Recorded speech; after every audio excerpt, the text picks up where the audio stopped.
लेकिन राजीव जी, ये 2018 में जिस समय पॉलिसी बनी, और ये अखबार मेरे पास है बाकायदा, जिसमें रिजर्वेशन डिवीजन से ये कहा गया कि भाई मोर एनालिटिकल अप्रोच के साथ ये बताइए कि क्या और हो सकता है।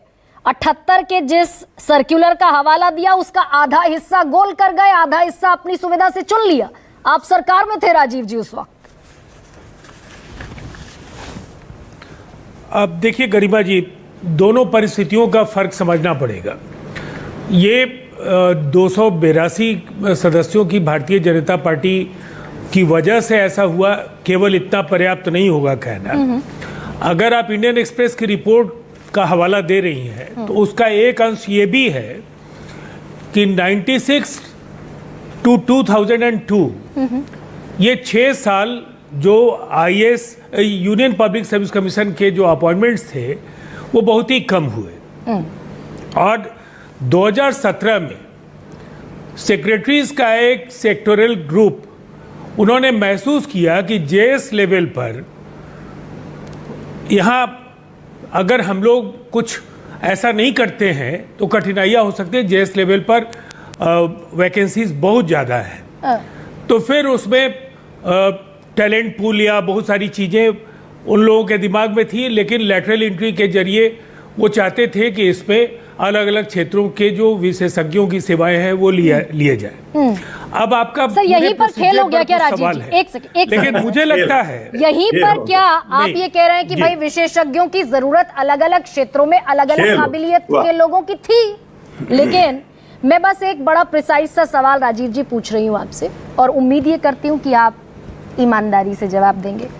दरअसल जब सरकार ने रिजर्वेशन डिवीजन से ये कहा 2018 में कि हमें ये बताइए कि डेपुटेशन पर और कॉन्ट्रैक्ट पर जो भर्तियां होंगी उसमें रिजर्वेशन अप्लाई होगा कि नहीं होगा, रिजर्वेशन डिवीजन ने ये कह दिया कि 78 का सर्कुलर ऐसा है जिसके मुताबिक आपको SC ST को रिजर्वेशन नहीं देना पड़ेगा अगर आप डेपुटेशन पर या कॉन्ट्रैक्ट पर भर्ती करते हैं। इसके बाद सरकार ने कहा मोर एनालिटिकल अप्रोच लेकर आइए, तो रिजर्वेशन डिवीजन ने कह दिया सिंगल पोस्ट निकाल दीजिए।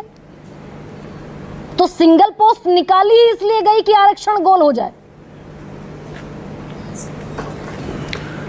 अब देखिए गरिमा जी, मुझे अपनी बात पूरी कर लेने दीजिएगा। आपके पिछले शो में सुकेश रंजन जी ने कहा था कि 1978 का जो ARC है जिसको चेयर कर रहे थे मोरारजी भाई देसाई, उस समय आरक्षण का प्रावधान था। मैंने उस दिन उस बात को बहुत तुल नहीं दिया, इसलिए कि वो लास्ट सेगमेंट था। अब मैं आपको एक बात कह रहा हूँ कि ये गलतियां तो पूर्व में हुई थी। उन्होंने अगर 2018 में उनका हवाला दिया तो उसके बाद उस पर ज़्यादा एनालिटिकल अप्रोच अप्लाई करने के लिए DOPT ने उनको कहा, लेकिन कहीं ना कहीं ये इसको और अगर मान लीजिए लंबे समय तक ये पूरा का पूरा इतने सारे वैकेंसीज वहाँ एग्जिस्ट कर रहे थे JS लेवल पर, तो इसको और बेहतर किया जा सकता था। लेकिन मैं मानता हूँ कि उस समय ये जो परिस्थितियाँ थी कि JS लेवल पर और डेप्यूटी सेक्रेटरी लेवल पर, चूंकि उसके पहले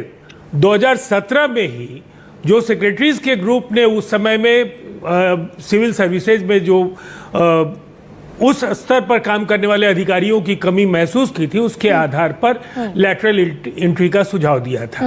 अब मैं एक बात कह रहा हूँ, सर एक सेकंड राजीव जी, ये बता दीजिए मुझे, 24 में बड़ा टेक्निकल हम जा रहे हैं, मुझे ये बताइए कि ये जो 78 वाला सर्कुलर था इसमें तो बाकायदा ये प्रावधान था कि अगर आप 3 से ज्यादा भर्ती करेंगे, 45 दिनों से ज्यादा की भर्ती करेंगे तो SC ST को रिजर्वेशन देंगे। ये भूल गई सरकार।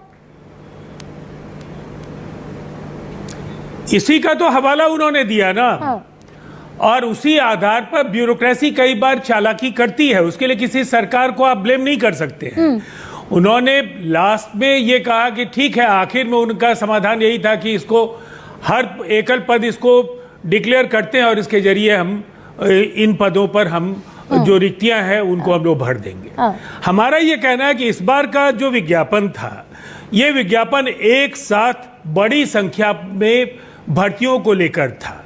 जब आपत्तियां विपक्ष की ओर से उठाई गई और सहयोगी दलों की ओर से भी आपत्तियां आई, तो लोकतंत्र में मैं समझता हूं एक सरकार अगर लचीला रुख रखे, वो जो असहमति है उसको भी स्वीकार करे, तो ये एक शुभ संकेत है। और इसमें पहले की बातों के आधार 2018 में बाकायदा पॉलिसी बना रहे हैं आप, ये इंश्योर करते हुए कि रिजर्वेशन कैसे खत्म हो सकता है, और 2024 में वो सोशल जस्टिस हो जाता है। AK वाजपेयी